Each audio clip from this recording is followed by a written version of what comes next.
Halo Sobat Transporter, bertemu dengan saya di channel Model Kit Indo. Kali ini saya akan membahas sejarah bus Volvo yang beredar di Indonesia dari masa ke masa. Check it out. Yang pertama, B55 Ailsa. Masuknya bus tingkat Volvo di Indonesia merupakan hasil dari proyek pengadaan bus Kementerian Perhubungan pada tahun 1981 hingga 1984. Jumlahnya pun sangat masif, mencapai 320 unit. Bersamaan dengan Volvo masuk juga bus tingkat Leyland Atlantean yang berasal dari Inggris. Karena jumlahnya yang cukup banyak, bus tingkat Volvo ini pernah disebar di berbagai kota besar di Indonesia, meliputi Jakarta, Solo, Medan, dan Makassar. Sedangkan untuk kota Semarang dan Surabaya mendapatkan jatah bus Leyland Atlantean. Semua bus tingkat Volvo dioperasikan oleh Damri. Namun khusus untuk Jakarta bus tingkat ini dioperasikan oleh PPD dan Damri. Bus tingkat Volvo B55 didatangkan secara CKD dari Inggris. Kemudian dirakit di Indonesia oleh PT Ismak selaku importir Volvo pada masa itu. Bus tingkat Volvo yang masuk di Indonesia adalah Volvo B55 Ailsa generasi ketiga yang berkapasitas penumpang 108 orang. Bus ini diproduksi oleh Volvo Inggris dan dikaroseri oleh Ailsa dengan model Alexander. Volvo B55 Ailsa ditenagai oleh mesin diesel Volvo TD70H 6 silinder inline yang berkapasitas 6.730 cc, bertenaga maksimal 178 horsepower, dan torsi maksimal 637 nanometer. Tenaga dari mesin disalurkan ke roda via transmisi otomatis Voith D851 yang juga sudah dilengkapi dengan retreader.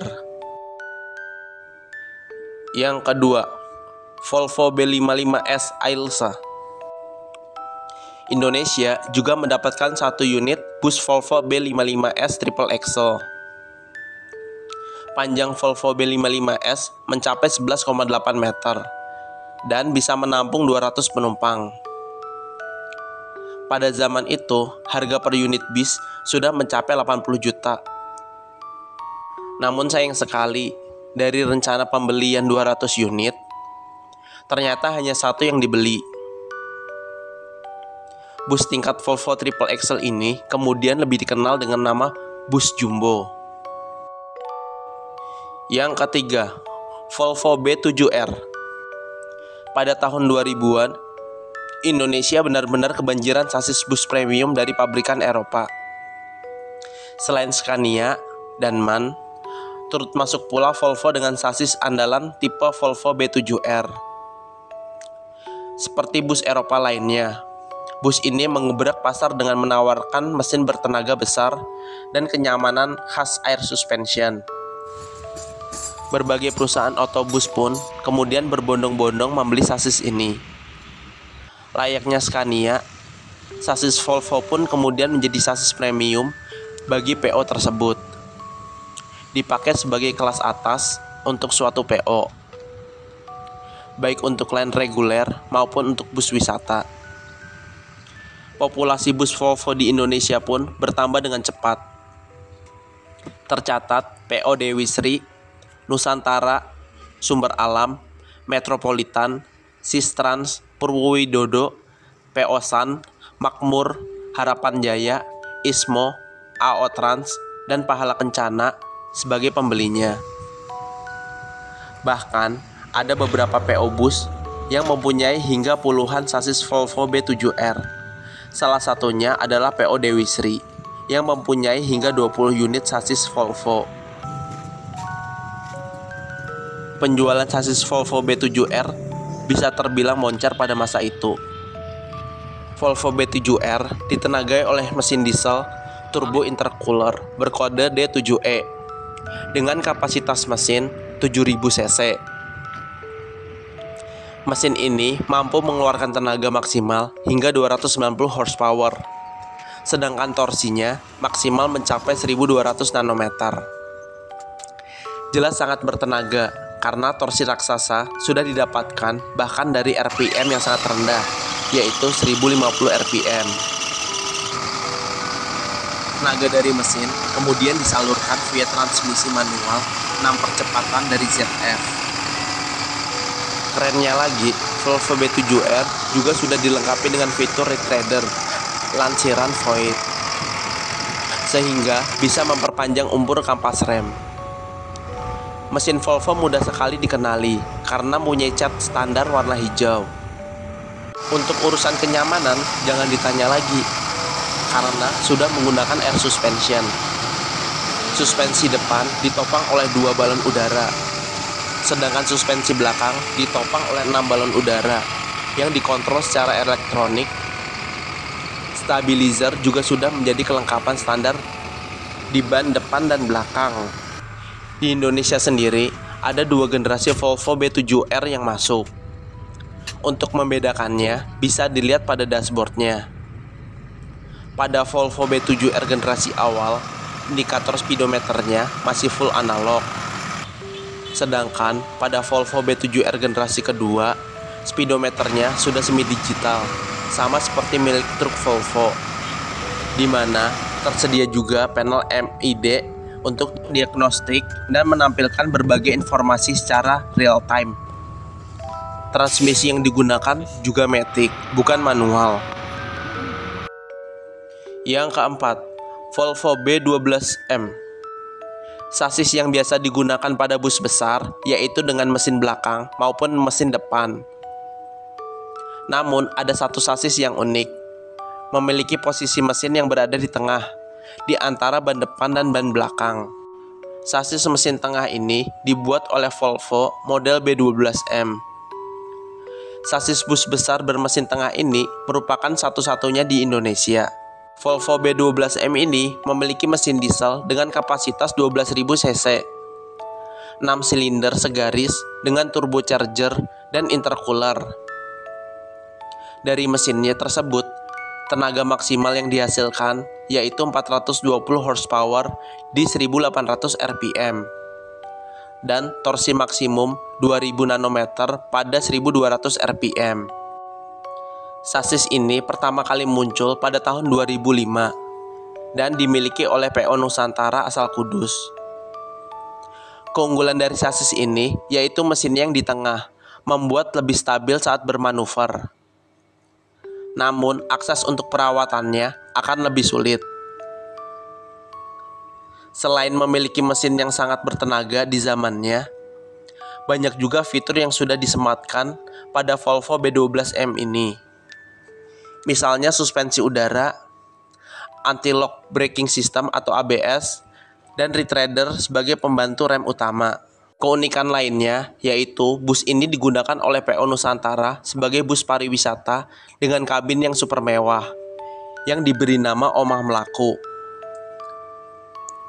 Bodi yang dipasang pada Volvo B12M ini membutuhkan 3 tahun untuk dibuat.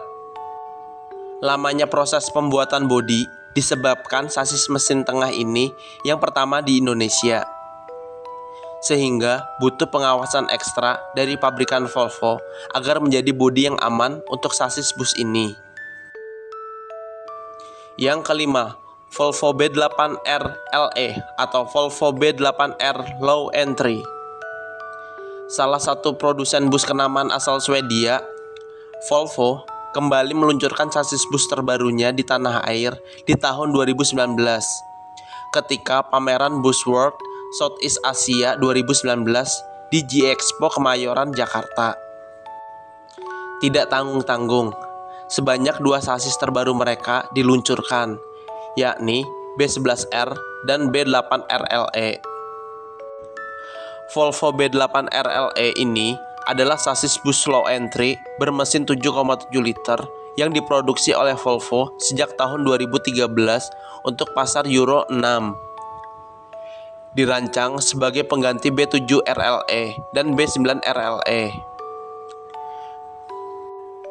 Sasis bus ini diperuntukkan untuk transportasi perkotaan dengan dek yang lebih rendah.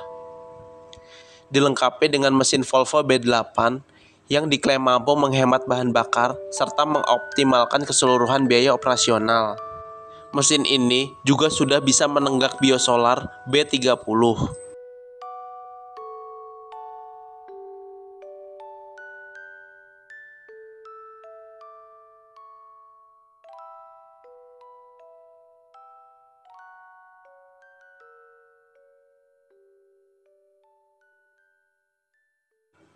Yang keenam, Volvo B11R.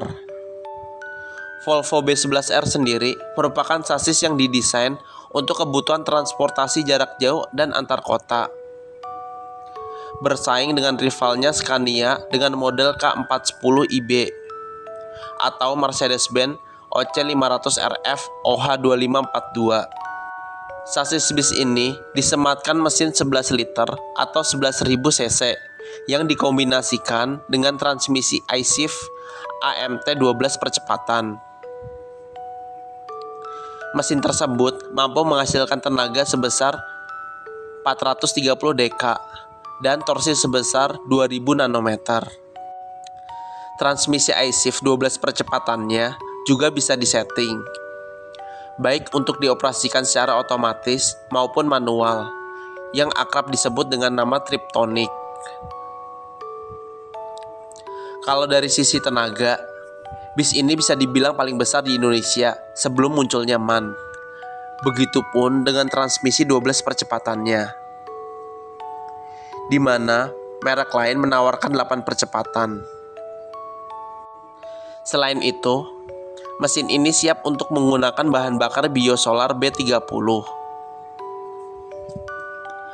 Tak lupa beberapa fitur andalan mereka juga disematkan, di antaranya Electronic Braking System atau ABS, Anti-Lock Braking System atau ABS, dan Anti-Slip Regulation atau ASR, dan juga Electronic Stability Program atau ESP. Sekian dari saya, mohon maaf jika ada salah-salah kata dan informasi. Untuk yang belum subscribe, jangan lupa di-subscribe ya.